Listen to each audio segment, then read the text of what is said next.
새벽에 예배에 자리에 오신 모든 분들에게 하나님 주시는 위로가 있기 원합니다. 에스겔 32장 17절부터 마지막 32절까지 말씀 가지고 은혜를 나누겠습니다. 29장부터 이어져 있는 애굽에게 내린 하나님의 말씀을 정리하면 바로는 나일강을 자기가 만들었다고 말할 만큼 교만했었고, 또 이스라엘은 그런 애굽을 갈대 지팡이처럼 의지하다가 오히려 이제 상처를 입은 그런 상태였습니다. 또 하나님은 바로의 팔을 꺾으시고, 우리가 보지 않았지만 바로의 팔을 꺾으시고 바벨론 왕의 팔은 견고하게 하신다는 말씀이 30장의 후반부에 있었고요. 또 한때 세상에서 가장 높았던 이 아수르, 이것을 이제 레바논 백향목이라고 이제 이렇게 비유하면서 이 아수르의 몰락을 예로 들어서 애굽의 교만을 경고하는 장면이 31장에 지나갔습니다. 그리고 이제 지난 시간에는 바로를 위한 애가를 살펴보았는데, 온 세상이 바로를 사자처럼 생각했지만 사실은 물을 흐리는 악어에 불과했다. 그래서 그의 몰락 앞에 해와 달과 별까지 다 지게 해서 자신이 스스로 태양 왕이라고, 이제 신이라고 그렇게 말했던 이제 바로를 부끄럽게 만드시는 것이 지난 시간까지 살펴보았던 애굽에 대한 하나님의 말씀이었습니다.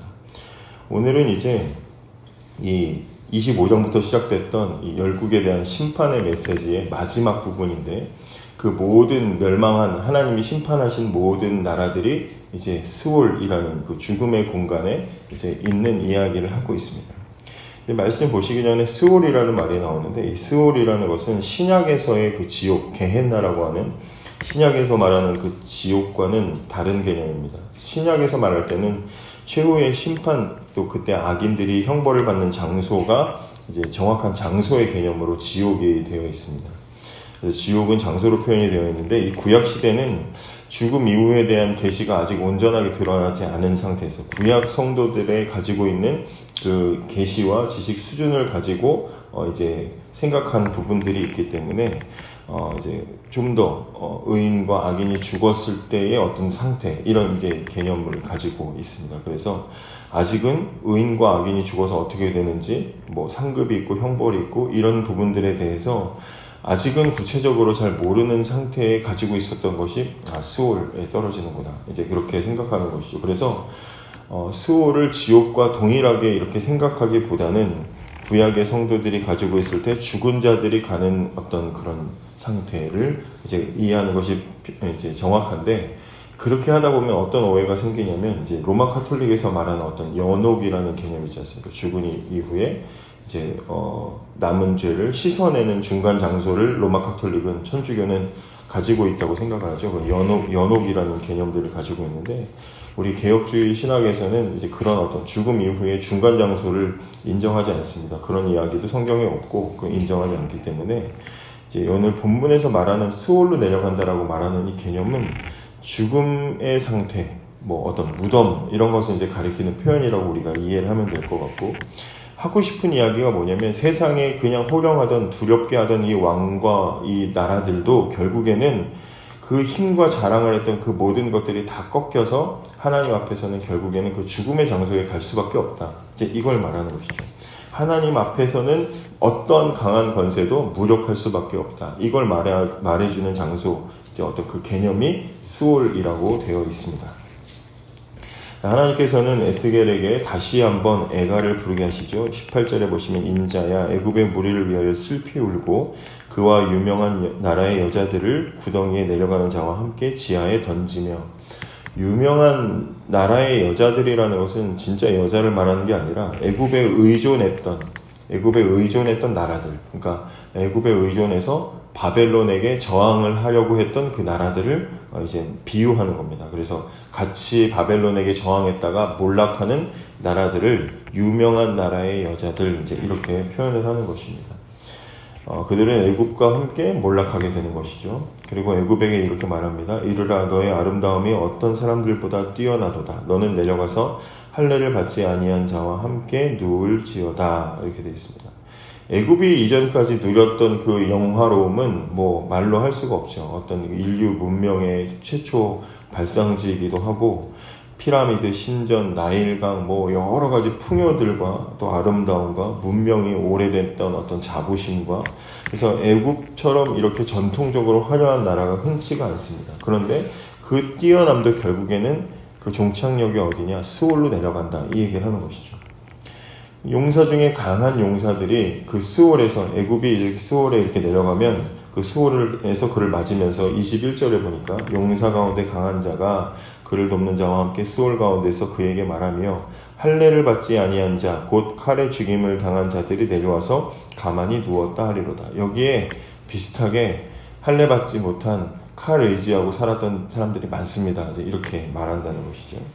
그러면서 이제 애굽보다 먼저 스올에 내려간 나라들을 소개합니다. 마치 어떤 무슨 살생부 명부를 읽어가듯이 세상의 이름을 잠시 떨쳤던 나라들, 하나님 앞에 쉽게 말하면 까불다가 당했던 나라들의 이름이 쫙 이제 이렇게 언급이 됩니다. 아수르가 나오죠. 온 세상을 두렵게 했던 제국이었는데 무덤 가운데 엎드려져 있는 아수르가 나오고, 엘람이라는 나라도 생존하는 사람들의 세상에서 두렵게 하였으나 살아있을 때 세게 보였지만 지금은 수치 속에 누워있다. 이렇게 되어 있습니다.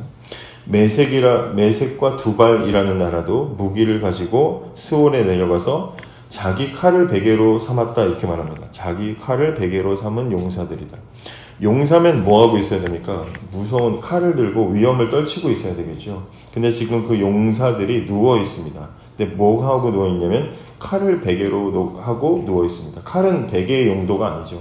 근데 그 칼의 용도를 무력화시켰다는 겁니다. 무력화시켜서 그들이 할 수 있는 건 그냥 누워 있는 것밖에 없다는 겁니다. 하나님이 완전히 무용지물로 만들어 버리셨다는 뜻입니다. 에돔도 있습니다. 강성한 왕과 고관들이 있지만 지금은 죽은 자들 중에 하나에 불과하다. 시돈과 북쪽의 방백들도 있는데 다 누워 있습니다. 이름과 국적은 다 다르지만 결말은 다 하나입니다. 할례를 받지 못하고 칼에 죽임을 당한 자가 됐습니다. 살아있을 때는 서로 다른 역사와 영광을 자랑했지만 죽음 이후에는 나란히 지금 누워있다는 것입니다. 31절과 32절을 이렇게 보시면 31절에 이런 말이 있습니다. 바로가 그들을 보고 그 모든 무리로 말미암아 위로를 받을 것이며 칼에 죽임을 당한 바로와 그 온 군대가 그러하리로다. 주 여호와의 말씀이니라. 바로가 함께 이제 바로가 자기 군대랑 함께 그 스올에 이제 죽어서 내려가 보니 이제 위로를 받는다는 겁니다. 무슨 위로를 받는가? 자기보다 먼저 멸망한 나라들이 다 스올에 와서 누워 있는 것을 보고, 예전에 강대국과 군대들이 다 누워 있는 것을 보고 위로를 받는다는 겁니다. 그러면 바로가 받은 위로가 뭐겠습니까? 어떤 위로 받았겠습니까? 나만 망한 게 아니구나라는 위로를 받는 거죠. 야, 나만 망한 게 아니구나, 다 망했구나, 이런 위로를 받는다는 겁니다. 그러니까 이게 얼마나 수치스럽고 값싼 위로를 받는 겁니까?